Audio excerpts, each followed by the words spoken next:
नमस्ते, मी संगीता आणि स्वागत आहे तुमचे संगीतास किचनमध्ये. तर आज आपण बनवणार आहोत मिल्क पावडरपासून बनणारे गुलाबजामुन.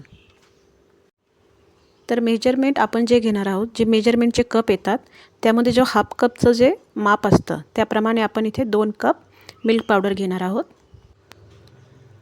त्यामध्ये आपण टाकणार आहोत 4 टेबलस्पून बारीक रवा. जर तुमच्याकडे मोठा रवा असेल तर तुम्ही त्याला मिक्सरमध्ये बारीक करून घेऊ शकता.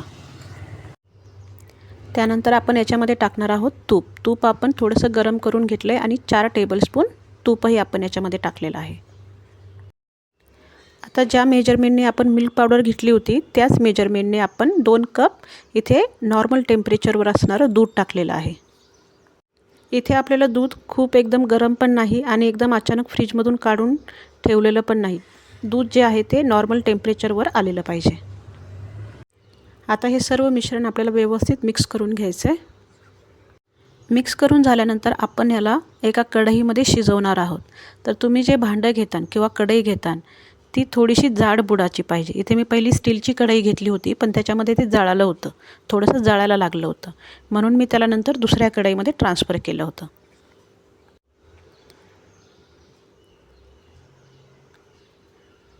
नंतर आपल्याला हे जे मिश्रण आहे साधारण 10 ते 12 मिनटं स्लो गॅसवर शिजवून घ्यायचं आहे.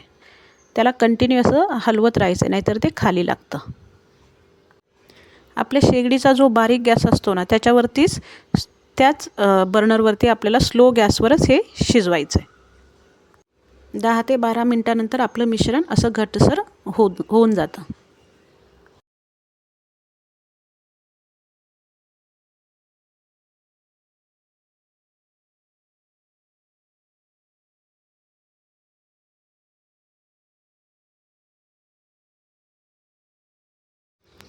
गॅस बंद करून आपण जे मिश्रण आहे आपलं कढईमधलं ते एका मोठ्या प्लेटमध्ये टाकणार आहोत. इथे आता आपल्याला असं खव्यासारखं बॅटर मिळून जातं. व्यवस्थित काढून घ्यायचं आहे चमच्याला आणि कढईला जे काही लागलेलं असेल ते.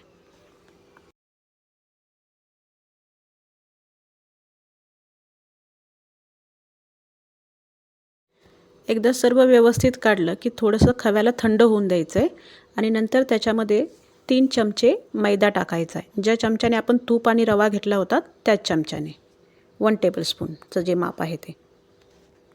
आणि ह्या सगळ्याला आपल्याला व्यवस्थित असं हाताने मळून घ्यायचं आहे.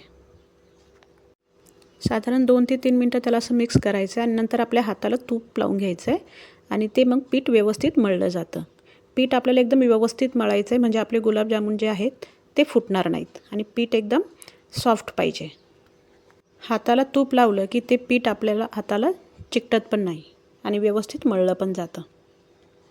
हा जो गोळा आहे त्याच्यात जर आपण व्यवस्थित मळलं नाही तर त्याला क्रॅक येतील जेव्हा आपण गुलाबजामुन वळू आणि ते मग तेलामध्ये फुटण्याची शक्यता असते.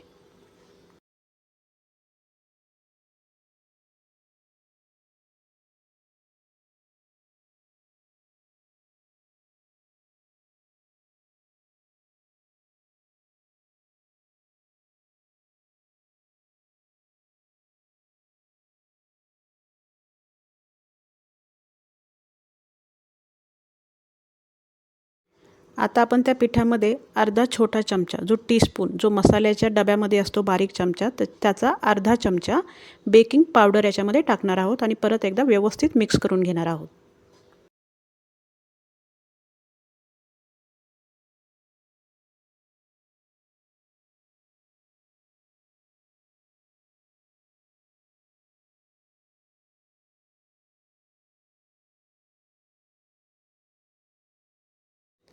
बेकिंग पावडर टाकल्यानंतर व्यवस्थित मिक्स केल्यानंतर आपण त्याला 5 मिनटं ठेवून देणार आहोत आणि आपण आता इथे बनवणार आहोत साखरेचा पाक. ज्या हाफ कपने आपण मिल्क पावडर घेतली होती त्याच कपाचे 2 कप इथे आपण साखर घेतली आहे. तुम्हाला जर जास्त गोड नको आहे तर तुम्ही थोडीशी साखर कमी घेऊ शकता आणि त्याच्यामध्ये 2 कप पाणी ॲड केलं आहे. थोडंसं मिक्स करायचं आहे आणि त्याच्यामध्ये 3 ते 4 विलायची आपण याच्यामध्ये टाकणार आहोत आणि हा पाक आपण एका साईडला उकळून घेणार आहोत. इथे आपण जो आता गोळा बनवला होता त्याचे आपण मीडियम साईजचे छोटे छोटे बॉल बनवणार आहोत. फक्त ते बॉल बनल्यानंतर एवढं लक्ष द्या की त्याच्यामध्ये काही क्रॅक तर नाही आहे ना. जर त्याच्यामध्ये जर क्रॅक असेल तर पीठ परत एकदा मळून घ्या व्यवस्थित. गुलाबजामुन तळताना सगळ्यात महत्त्वाचं असतं तेलाचं टेम्परेचर. तर इथे आपण तेल जे आहे ते जास्त गरम करायचंच नाही आहे.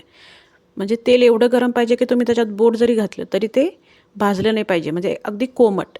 आणि जेव्हा ते कोमट तेल असतं त्याच्यामध्ये गुलाबजामुन जे आपण वळून घेतलेले ते टाकायचे आहेत आणि साधारण मिनटंभर त्याला हात पण नाही लावायचा. जेव्हा ते आपले आप वरती येतील तेव्हा आपण त्याला फ्राय करायचं आहे. जास्त पण गुलाबजामुन नाही टाकायचे ना, कारण काय होतं तळल्यानंतर ते थोडेसे फुलतात. 1 मिनिटानंतर त्यांना आपल्याला थोडंसं हलवायचं आहे. मग त्याला एकदा गोल्डन सोनेरी रंग आला की काढून घ्यायचं आहे त्यांना. आणि छोट्या गॅसवरच आपल्याला एकदम स्लो गॅसवरच हे गुलाबजामुन तळायचे आहेत. एकदा आपले गुलाबजामुन तळून झाले सगळे गुलाबजामुन की त्याला आपण पाकामध्ये टाकणार आहोत. जर पाक खूप थंड झाला असेल तर त्याला परत एकदा थोडंसं गरम करून घ्या आणि साधारण 3 ते 4 तास त्याला पाकामध्येच राहू द्या. या पद्धतीने बनवलेले गुलाबजामुन पाकामध्ये अजिबात फुटले नाहीत, काही नाही, एकदम सॉफ्ट झालेले आहेत. तर तुम्हीही एकदा नक्की ट्राय करा.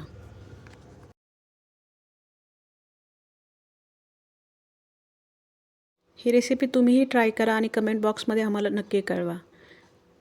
आणि जर रेसिपी तुम्हाला आवडली असेल तर चॅनलला लाईक आणि सबस्क्राईब करायला विसरू नका. आणि वेळात वेळ काढून तुम्ही आमची रेसिपी पाहिली त्याबद्दल धन्यवाद.